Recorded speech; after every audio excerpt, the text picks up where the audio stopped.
What's up, everybody? It's Brannon from Brainy Pixel. It's Friday, June the 19th, and you know what time it is. It's time to answer another question from all these wonderful Ask Me Anything questions that we're getting.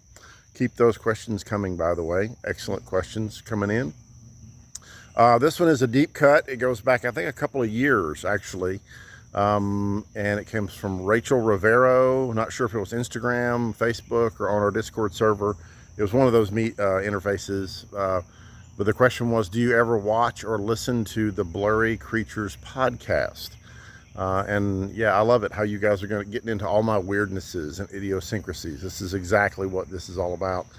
I do know about the Blurry Creatures podcast and would love to go on it one day to talk about some of the stuff that I'm working on, some of my personal passions.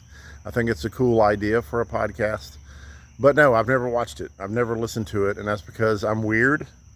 When it comes to podcasts, I just don't like podcasts. I know I've been a host for a podcast in the past, and that might seem odd to some people, but I'm fine going on podcasts. I'm fine being a host or a guest on a podcast, but I don't like consuming them.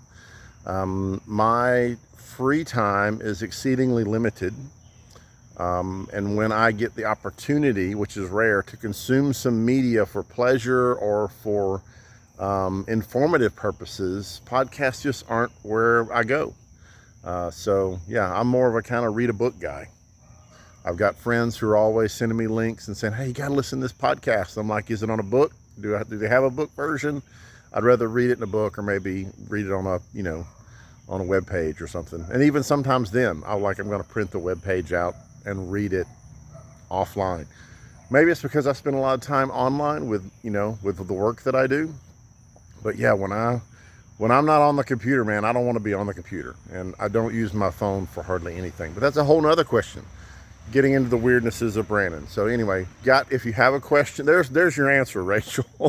First of all, there's your answer. And if you've got more questions out there about the weirdnesses of Brandon, that's why we haven't asked me anything. So yeah, post a question. Would love to answer it.